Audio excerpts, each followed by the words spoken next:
Hey there, Dan Martell here, serial entrepreneur, investor, and creator of SaaS Academy. In this video, I'm gonna share with you the most vulnerable, real, talk about the numbers, talk about the situations. I speak all over the world in front of thousands of entrepreneurs every year, and I always get typically the first question when we get into Q&A, which is, what are some of the mistakes you've made along the way? There's so many that I had to break them down into decades to really concentrate my focus.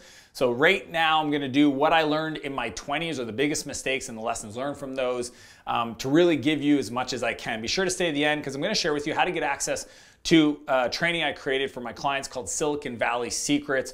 I got the privilege of spending 5 years in San Francisco learning what makes the fastest companies grow. And I shared that in that training. We'll do that at the end. But before, let's get into biggest mistakes in my 20s.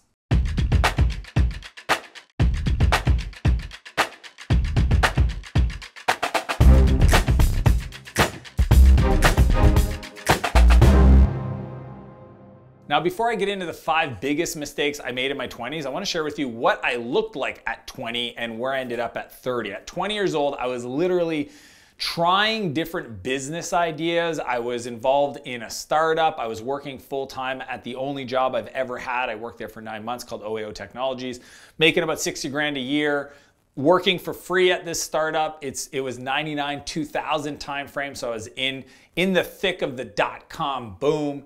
And I was aimlessly trying to find something. I was a software developer, and pretty much I just kept on this journey of just building stuff on the side, working for a startup, talking to my friends, but doing things, but with no strategy, no focus, no aim.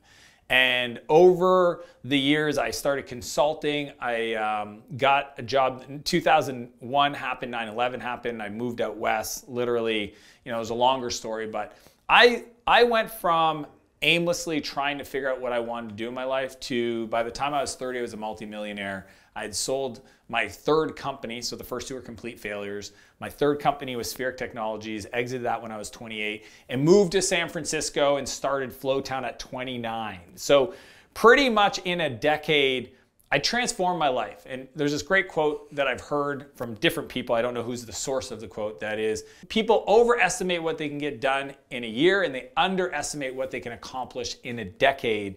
And this is just real perspective from my experience. These are the 5 biggest, most expensive mistakes I made in my life in my 20s. Number 1, slow to build team. Here's what I mean by that. And when I look at most of the mistakes I made, they were all people related. So slow to build team is, for many years, from 17 all the way till I was 24, I was a lone developer. I was doing things by myself. I would join people on their journey. So this tech startup in the dot-com bubble that I joined, it's called I Think Interactive. It wasn't my vision. I think I got 3 or 4% of the company. Never ended up getting that percent. Longer story there. But what I realized is, now when I start a company, day 1, I'm hiring. I'm building the team. I'm way above revenue. And even if it's just convincing one other person to join me on that journey, I really think what I've learned is having other people I'm committed to, having folks that complement my weaknesses is just such an invaluable thing to have as part of building a team. And for me, it cost me probably $10 million. And when I look at the opportunity cost of waiting too long until I was 24, so 20 to 24 is 4 years, I could have built Spheric a lot sooner. I could have hired people. I could have took the risk. I could have convinced co-founders to start the business, but it probably meant $10 million in opportunity costs in a 10-year period by not building advisors and people around me. I was just way too slow to build the team. Number 2, hire and ignore. So now all of a sudden, I'm 25, 26, I've hired some people, but I finally feel like I need to hire a big gun. Somebody's been there before. I've got Procter & Gamble as a customer. And I hired this guy to essentially run the technical leadership of this big project. And the reason why it was a big mistake is because Procter & Gamble actually allowed us to not only build the technology for them, so they paid us, but we retained the intellectual property. It was customer financing at its best. We'll pay you to build this thing for us, and we're okay if you own the intellectual property and go sell it to other people. And I was so busy just trying to grow the business. We grew 150% year over year. So that was cool, but I hired somebody that was senior to me, had been doing this for 15 years. I was 26 at the time. I felt young, inexperienced. I just felt like he'll be able to do this better than me. So sent him over there. 4 months into it, I get a call from the lead at P&G, and they're like, this person you sent over is embarrassing you. They're not following up on anything. They're creating conflict amongst our team. And unfortunately, they're just not going to be able to stick around. That mistake, you know, on paper cost me probably $250,000 because I lost the opportunity and I had to pay for a salary, somebody that I quit, and they wanted, you know, six-figure salary. And I mean, it was a cluster. And the biggest lesson I learned was don't hire and ignore, don't hire and delegate, don't give away and never verify. Because that's what I didn't do. I thought, this person's doing well. I don't need to pay attention. I'm going to go focus over here. And if I would have just built at least a weekly touch point, 15 minutes with the customer and or that lead, I would have discovered the problem in near real time and it wouldn't have gotten so bad. So I don't make that mistake anymore. When I hire somebody, I'm checking in, I'm spot checking, I'm checking their work. I'm making sure that they know that I'm paying attention, as my little boy Noah does. He does this to me. And then because I do it to him all the time, I'm looking, I see you doing that thing, right? It's just a really important thing for any leader to let their team know that that's going to be part of delegation so that they know to do their best work. Number 3, being everyone's friend. When you're in your 20s and you're hiring other people, the first set of people that I hired when I was building Spheric were 22, 23. I was 24. And I wanted to be their friend. I wanted to have fun. I wanted to build cool stuff. I wanted to make sure that we had the revenue to support building a bigger team because my mission was actually to create a company where I enjoyed going to work. My mistake was that instead of being the example of what I'm asking them to do, especially with customers, I was way too loose. I was way too playful. I was way too, I couldn't hold them accountable. I didn't hold them accountable. And it was 100% a reflection of just how I was that showed up in my team. And that backfired me big time. I ended up hiring somebody that on site with a customer, they chatted about the weekend, literally the excursion they were having over the weekend, which involved drugs, involved a strip club, involved getting incredibly drunk, and on top of it, talking crap about the client, the customer, our customer, talking crap about them. They got picked up by the security team.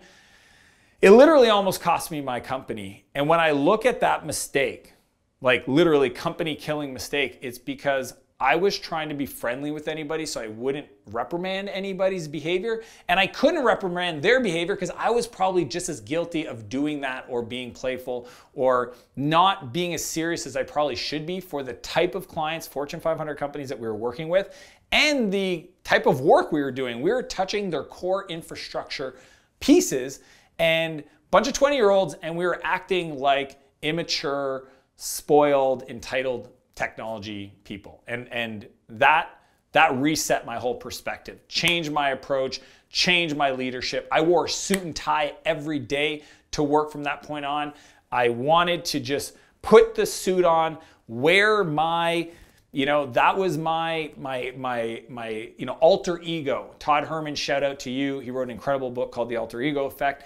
That was my suit and cape, and it allowed me to know that when I was in that, I was there representing what I wish everybody would represent to customers, and I had to lead by example. Number 4, selling too early. This is a funny one for me to admit because I sold my company Spheric in May of 2008. And even though I'm saying today I sold too early, because I would have taken a different approach. Knowing what I know today, instead of selling the company, I would have hired a CEO. That being said, the world crashed in September and October, and the company that acquired us had to lay off 60% of the staff. So had I brought in an external CEO, kept the company, had them run it, I still would have went through all of that. But here's why I say that, because today with perspective, I would make a different decision because, you know, as the world resets and has incredible downturns in the economy and like all that stuff, I realize at the bottom is the best place to build up. So I started in 2004, so crashed in 2001, started Spheric in 2004, and I built it up and sold it in 2008 at the height. Perfect. Sounds like I'm a genius. I'm not. Pure luck. But and here's the big reason is the cash flow from that business. It was an incredibly profitable business, hence why we got acquired in the multiples and the technology and the focus we were in the market. I definitely should have hired a CEO, kept the business, run it. If we had to downsize, we do that, and then make another go, 2009, 10, 11, 12. And I probably lost about 4x the potential value of keeping the business as an asset because it was producing positive cash flow better than I could get in the market. And I've learned this since reading Simple Numbers.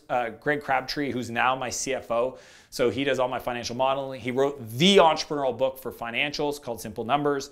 And in there, he talks about, you know, if I sell the business for whatever, if you sell the business for $50 million and, you know, you take that $50 million, you put it in the market and you're only generating 6%, 10%. But if you kept the business, hired a CEO, paid them $500,000 a year, but it generates 20% profit on that level of volume, and you know the business, and there's always market risk, it would have just been a better opportunity to keep it, hire the CEO, and that's what I do today. But I didn't know that then. Yes, it was an expensive mistake.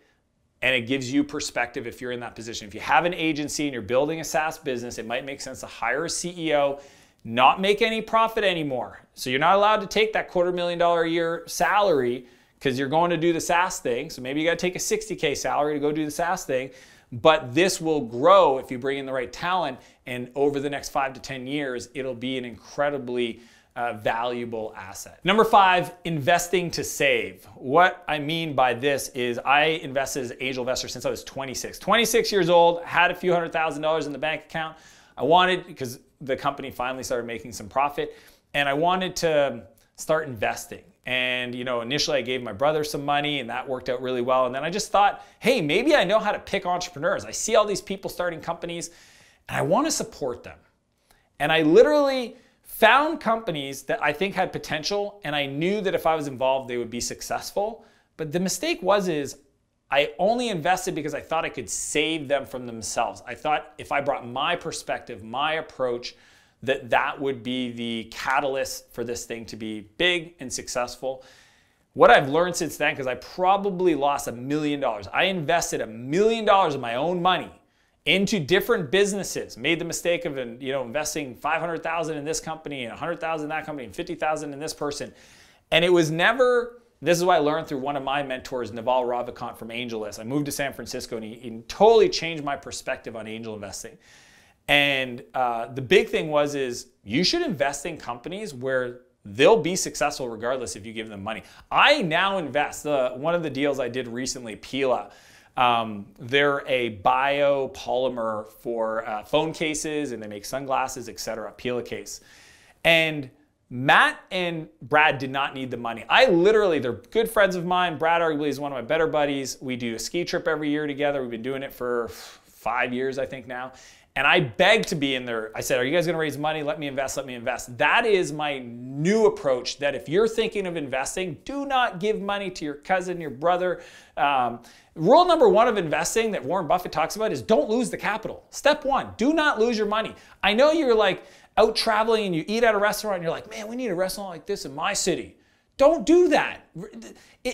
Invest in things that will make money. If you want to give somebody money as a philanthropist, go ahead. Go be the entrepreneurial philanthropist and invest in stuff that will never have high value potential of making money. But if you want to really do proper angel investing, the way I do it today is find the companies that don't need your capital, work hard to get inside those deals and add as much value as you can. But I definitely made a ton of mistakes investing in probably, I think there were 6 or 7 companies until finally I got straight and I made some of the Intercoms, the Hootsuites, the Udemys, the Unbounce investments that I did further on, 4 or 5 years later in my 30s. So those are the 5 mistakes. So quick recap, in my 20s, I made a lot of mistakes, cost me millions of dollars. Number 1 was I was slow to build the team. Number 2, I'd hire and ignore the person's productivity. Number 3, being everyone's friend does not work. You have to set the example. 4, selling too early. Should have hired a CEO to run the company and hold that as an asset. And number 5, invest to save instead of fighting your way into deals that are going to win regardless of your involvement. As I mentioned at the beginning of this episode, I want to share with you an exclusive training called Silicon Valley Secrets. I spent 5 years in Silicon Valley meeting with the top entrepreneurs, the top growth hackers, the Sean Ellis's, the Eric Ries's, the Drew from Dropbox, the Brian and Joe at Airbnb, understanding what made them different and tick and grow. Andy Johns, you've probably never heard of this person ever. He's been responsible for the growth at Facebook, Twitter, LinkedIn, Wealthfront, etc. I share all of that in this training. Click the link below to watch that. It is my gift to you. I rarely share it. So I wanted to make sure that I share that as we talk about my top biggest challenges. And if you like this video, be sure to smash that like button, subscribe to my channel, and click the notification bell so you get notified when new videos are published every week. And as per usual, I want to challenge you to live a bigger life and a bigger business, and I'll see you next Monday. Oh.